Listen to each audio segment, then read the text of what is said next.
Hi everybody, it's Aubrey from Drafted, and I'm here with Kevin Fanning, who is head of talent and culture and recruiting at Notarize. So thank you for sitting down with me today. Happy to be here. So Kevin, can you give me kind of like a brief rundown of your history as a recruiter?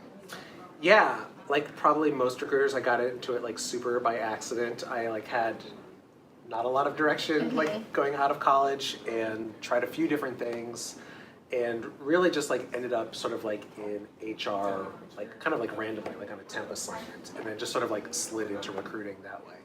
And then it turned out I like really liked it, and I ended up at a video game company that was scaling pretty rapidly. They didn't have a recruiter, they'd never had a recruiter, and they were like a 100-person company that needed to be like 300 people in like a year and a half.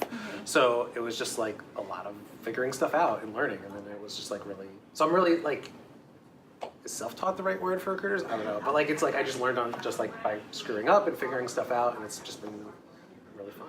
You've been a cultural gatekeeper really at a couple of companies now, Kogo Labs and now Notarize, and I'm sure you're bringing candidates in all the time, and when you're sitting down with somebody and before they leave your doors of the office, you know, what is something that you really hope that they remember about your company's culture? I guess I'm not sure about the title of being like a cultural gatekeeper, because for me, like the culture is like super bottom up. It's like I don't get a say about what the culture is going to be. It's going to, and like, and I don't think anybody like at a kind of like managerial director level should. I mean, like maybe the CEO thinks like this is going to be the kind of company that we are, and like that can like help inform how the company is going to grow and evolve.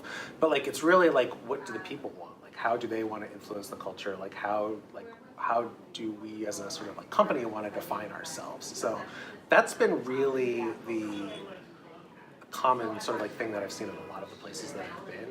You can have aspirational stuff that you want your culture to be, but like it really, it's not always like exactly what you think it is. Culture means a lot of different things to a lot of different people, and like culture isn't one thing. You know, there's a lot of different nuances to it, and there's a lot of different pieces to it. You know, I always want to know first, like what's going on in your life that's like even like getting you on the phone with me, like what do you not have, what are you missing, that kind of stuff. So I can like sort of fine tune that pitch a little bit, because I could tell you like 20 things that are true about our culture, but like maybe none of them are meaningful to you. So like whenever I'm having that conversation with somebody, I have to be able to like describe our culture like in all its different multifaceted ways, so that I can figure out which is going to be the 3 that are really going to connect with you. One of the things I like to do as a recruiter is be really honest about like what's working and what's not working. Like I never want to feel like I'm just like selling you on something. So like a lot of times I'll tell people, like,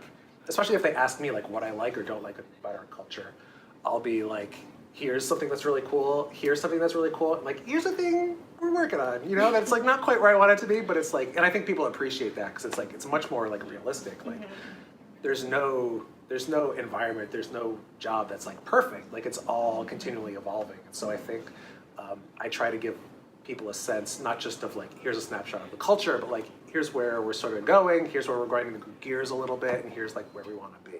Right, and I think people, especially when they're coming in and looking at startups, are savvy now. You know, they know that there's flaws and transparency is everything. Yep. So that's definitely key. Yeah, and also, I mean, there's a lot of ways in which like culture, especially around like the Boston like tech scene, has just become this like sort of like set of shorthands for like, oh, there's dogs in the office, and like, you know, we like hang out all the time after work, and it's like, okay, let's, I guess okay, but it's like that's not the work, you know, that's not like your life where you're going to spend like so many hours with these people doing so much stuff. So you have to be a lot more honest about like what it's really like.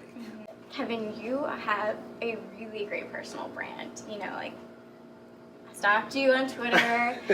Your tweets are really funny. You should really follow him. But it's cool because you're not just Kevin the recruiter on LinkedIn, you know, posting jobs. You're also a writer.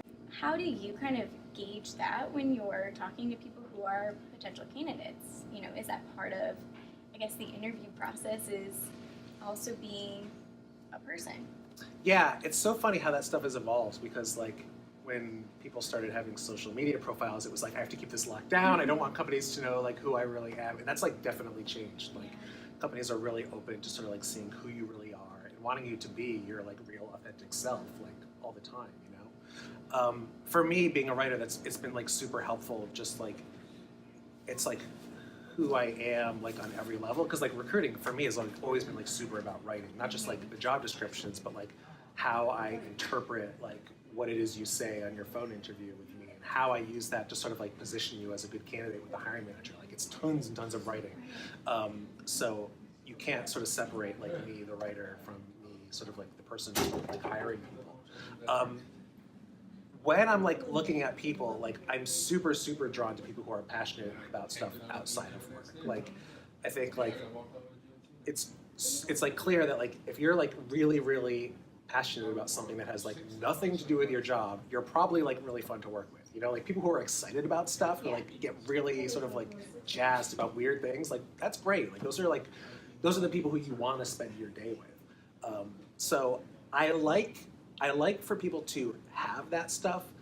I don't super drill into a lot of that like when I'm like interview. Like I don't want that to be part of like the interview process. Like how passionate you are about pumpkin carving is like totally your business and doesn't have anything to do about whether you're going to be like, you know, a good hire for us. So I like it to exist, but I also don't like dig too deep into it. I want to really focus on like your motivations and like your background and all that kind of stuff.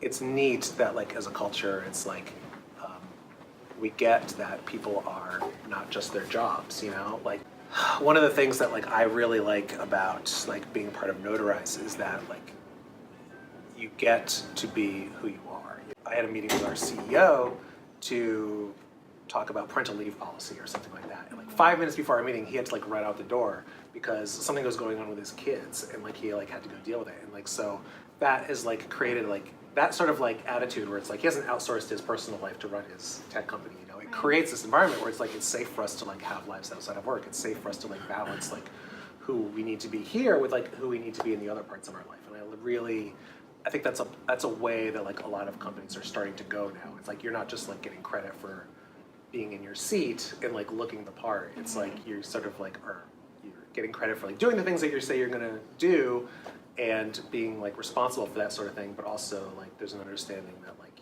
you can't be effective here if you're not being effective in all parts of your life outside of work. Well, thank you for sharing all of this stuff with me and with Drafted. I greatly appreciate it. And you should really follow him on Twitter because he's so funny. Thank you. Thank you so much.